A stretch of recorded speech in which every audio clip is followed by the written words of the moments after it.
Hello साथियों, स्वागत है आपका सिविल सागा में। साथियों, आज जो हम डिस्कस करेंगे वो है चंपारण रिवोल्ट, जो कि हमारे 70th बीपीएससी के लिए बहुत ही इंपॉर्टेंट हो जाता है। तो चलिए शुरू करते हैं। चंपारण रिवोल्ट, ये देख सकते हैं कुछ सुंदर सी फोटोज आपको यहाँ पे देखने को मैंने लगाया है यहाँ पे कि आपको याद रहे। चंपारण रिवोल्ट ये गांधी जी के द्वारा ये लीड किया गया था। चलिए डिस्कस करते हैं डिटेल्स में। देखिए, चंपारण सत्याग्रह जो है, आपको बता दें कि ये आपको चंपारण में हुआ था और ये 1917 में हुआ था बिहार में।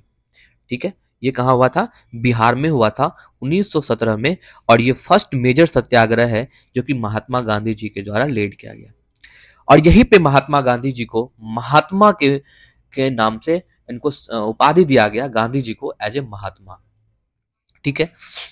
और ये जो चंपारण सत्याग्रह हुआ वो against oppressive system of Indigo cultivation, जो कि इम्पोज्ड किया गया था ब्रिटिश कॉलोनिस्ट के द्वारा। ठीक है, ये था आपका कुछ बैकग्राउंड। उसके बाद देखिए, ब्रिटिश प्लांटर्स जो थे, जो यूरोपियन प्लांटर्स थे, वो पीजेंट्स को फोर्स्ड करते थे कि to cultivate indigo under a tinkathia system. Very very important, tinkathia system क्या होता है? देखिए, तिनखटिया सिस्टम के अंदर ये था कि जो farmers were forced to grow indigo on 3/20, यानी कि 1/3 ऑफ देयर लैंड। ठीक है। अगला, अब चलते हैं कुछ रिवोल्ट, जो चंपारण रिवोल्ट हुआ था उनके कॉजेज क्या थे, उनकी वजह क्या थी।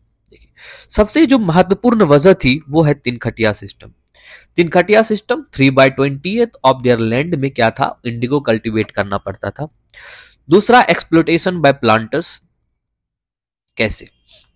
जो प्लांटर्स थे, जो यूरोपियन प्लांटर्स थे, वो क्या करते थे?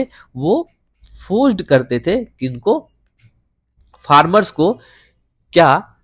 High rates, high taxes, high taxes impose करते थे। ठीक है। और क्यों? और भी बहुत सारे ऑपरेशन जो करते थे, क्यों? और ये झेलना पड़ता था पीजेंट्स को, क्योंकि पीजेंट्स जो होते थे ना, वो बहुत ही कम नॉलेज होते थे उनको। ठीक है, इसलिए वो एक्सप्लोइट करते थे किसको? पीजेंट्स को। उसके बाद इकोनॉमिक हार्डशिप, तीसरा। कैसे? देखिए, इकोनॉमिक हार्डशिप इसलिए क्योंकि पीजेंट्स जो होते थे वो they were unable to grow what? Food crop. जब वो फूड क्रॉप नहीं कर पाते थे तो क्या होता था कि उनको गरीबी होती थी उनके। फिर दैट लेड टू, यदि आप खाना नहीं खाओगे तो क्या होगा? That will lead to hunger, hunger, poverty. तो ये भी एक कारण था। और चौथा था फेलियर ऑफ द गवर्नमेंट। कैसे? जो गवर्नमेंट थे ना, वो दे वर वेरी इम्प्लिसिट अबाउट, और और वो जो प्लांटर्स थे उनको नहीं कुछ बोलते थे। और जिसके कारण क्या हो गया कि जो लोकल ग्रीवांसेस होते थे पीजेंट्स के, फार्मर्स के, वो नहीं सुनते थे। और था last but not the list, वो है इंट्रोडक्शन ऑफ सिंथेटिक डाई। देखिए, बात ये हुआ कि यूरोप में जो यूरोपियन केमिस्ट थे, वो लोग क्या किए? इंट्रोड्यूस किए एक 19th सेंचुरी में इंट्रोड्यूस किए, क्या? इंडिगो, सिंथेटिक इंडिगो जिसको बोलते हैं, सिंथेटिक इंडिगो। ठीक है। और क्यों? जिसके कारण क्या हुआ, जब सिंथेटिक इंडिगो को डेवलप हुआ तो मार्केट में डिमांड जो था ना, मार्केट में जो डिमांड था वो कम हो गया। ठीक है। और जिसके कारण क्या हुआ, जो लोकल पीजेंट्स थे, फार्मर्स थे, उनको लॉस हुआ और they were are suffering from hunger and food. क्योंकि उसके बाद क्या होता है, जब इंडिगो कल्टीवेशन बार बार कर रहे थे तो जो वहां की फर्टिलिटी थी वो कम हो गई थी, और फूड क्रॉप, और वहां पे ड्राइनेस भी आ गया था जो खेत में था। इसलिए इसका ये इफेक्ट जो था इंडियन फार्मर्स पे पड़ा।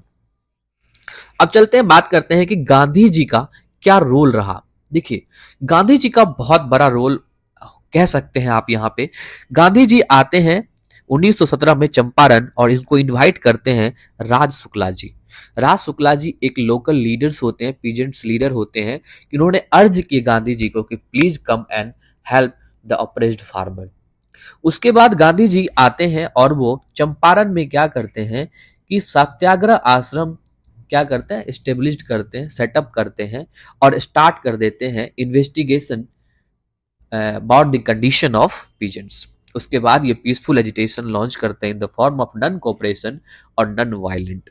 ठीक है, इसका आउटकम क्या हुआ देखिए, इसका आउटकम ये हुआ कि सबसे पहले जो तीन खटिया सिस्टम मेन कॉजेज था, मेन वजह थी, उनको खत्म कर दिया गया, उनको खत्म कर दिया गया। कंपेंसेशन दिया गया फार्मर्स को, कि रिफंड किया गया जो भी आपको जो प्लांटर्स थे और जो वहां के लैंड लैंड वो थे, क्या बोलते हैं उसे, प्लांटर्स और यूरोपियन प्लांटर्स थे, उन्होंने जो पैसे लिए थे उनको उनको उन्होंने दे दिए, कंपेंसेट किए। चंपारण अग्रागरियन कमीशन का सेटअप हुआ, ये बीपीएससी में पूछा गया है क्वेश्चन चंपारण अग्रागरियन कमीशन के बारे में। ठीक है, ग्रीवांसेस ऑफ पीजेंट्स को, यहाँ पे उनके जो ग्रीवांसेस थे लोकल पीजेंट्स, उनको सुना गया। और यहाँ से सबसे बड़ी चीज, गांधी जी का पॉलिटिकल इमरजेंस होता है, और ये फर्स्ट सक्सेसफुली सत्याग्रह होता है महात्मा गांधी जी के द्वारा, जो इसको एक वेल एस्टेब्लिश्ड लीडर बनाते हैं नेशनल लेवल पे। ठीक है, और ये ठीक है, और ये फर्स्ट नन कोऑपरेशन मूवमेंट भी होता है। चलिए इसका निचोड़ निकालते हैं कि यहां से क्या क्या क्वेश्चंस जो है बीपीएससी पूछ सकती है और क्या क्या इंपॉर्टेंट चीज है जो यहां से हमें देखने को मिलता है, यानी कि हम यहां से जानने की कोशिश करेंगे की पॉइंट्स, की पॉइंट्स। ठीक है, देखिए पहला की पॉइंट्स, चंपारण सत्याग्रह होता है 1917 में। ठीक है, ठीक, गांधी जी के द्वारा, और ये लीड, और इनको गांधी जी को कौन इनवाइट करते हैं, राजकुमार शुक्ला जी। ये तो पहला पॉइंट हुआ। दूसरा पॉइंट हमें ये जानना है कि इसका कॉजेज क्या था। वो कॉजेज जो थे वो था इंडिगो कल्टीवेशन।